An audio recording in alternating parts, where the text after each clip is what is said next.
Hello fellow collectors, I hope you're all doing wonderfully well today. In this video I'm continuing my series where I talk about the best films I watched in the preceding month. Choosing what to talk about for July has been much harder than usual, as it has definitely been my best month of the year so far with regards to film. There was actually a total of 12 films that I rated 4 stars or above. But I wanted to try to keep it to the usual 5 or 6 that I talk about, so I've had to be a bit brutal with my choices. And I've also tried to keep honourable mentions to a reasonable amount.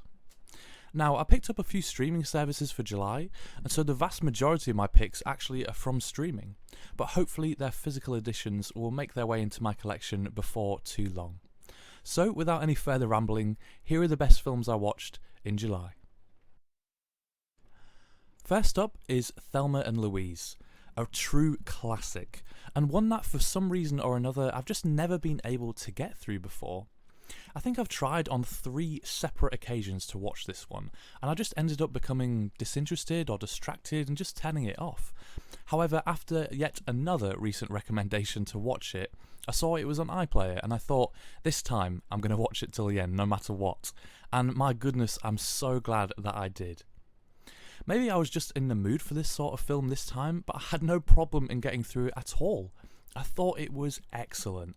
From 1991 and directed by Ridley Scott, starring the excellent Susan Sarandon and pretty badass Gina Davis, among a host of other top tier actors. This is a great road trip movie with plenty of emotion, tension and action all thrown in together. It's a series of escalations leading to a very famous finale. It's, I think, a reactionary story, the cooped up and kept down housewife and a woman stuck in a dead-end job longing for more in life. A story of breaking free from the shackles of our everyday lives and even the rules of society. It was a great ride, wonderfully directed, acted and shot, and with some dark humour which I enjoyed immensely. There are a couple of disturbing scenes in this one, so fair warning, but it is definitely one I highly recommend. No idea what I was thinking being unable to make it through this one before, because that seems like madness now. Then we have Babette's Feast, a film from 1987 and directed by Gabriel Axel and starring our main protagonist, Stéphane Audran. In many ways, this one reminded me of Black Narcissus when I was watching it, because the story just seemed so mundane, and yet was so utterly and completely captivating. I was totally enthralled from start to finish. The story is set in a remote village in Denmark during the 19th century, where we meet 2 pious sisters, whose father is a local pastor and really leads the village. He very much sets the tone for everyone, which is one of piety, which everyone takes up.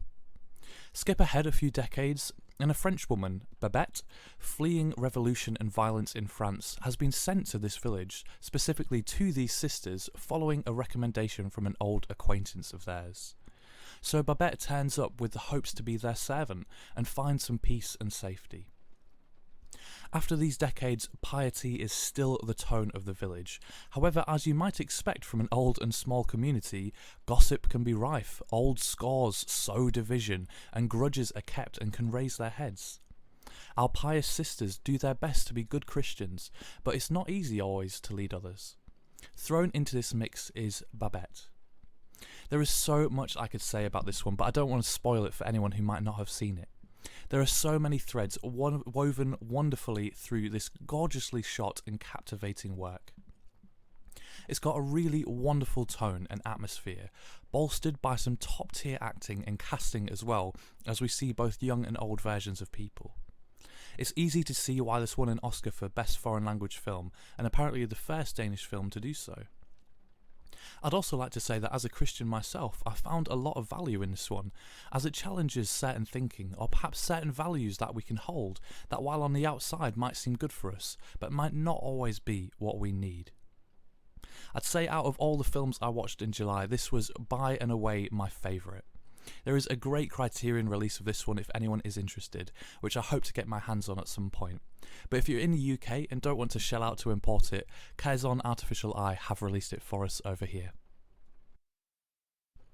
Up next is Promising Young Woman. Now, I only watched this one because I had a month of Now TV at the time, so I could watch it for free. I had heard some good things about it, but I was pretty sceptical going in, and I thought honestly it would just be 2 hours of man-hating. But I'm happy to say that, wow, my goodness was I wrong. From just a couple of years ago in 2020, this one is directed by Emerald Fennell and starring Carey Mulligan. This was some truly powerful cinema. It raises some important questions without playing anything hard-handedly.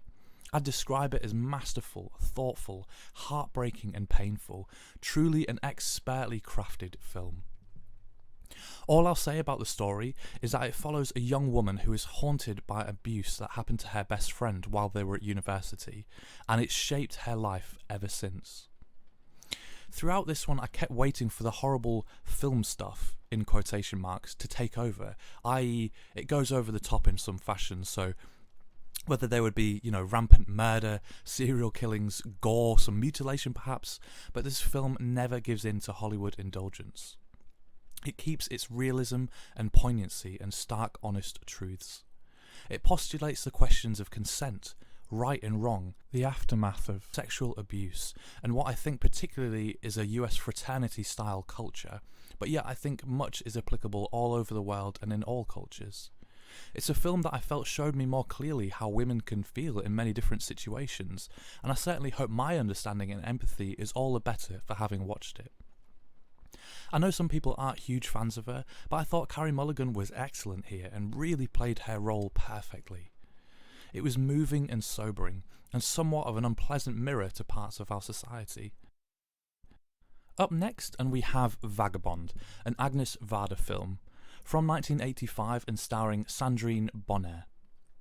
So far, the only film I'd seen from Varda was Cleo from 5 to 7, and I thought it was incredible. I loved it, and I've been wanting to get a Varda box set for quite a long time now.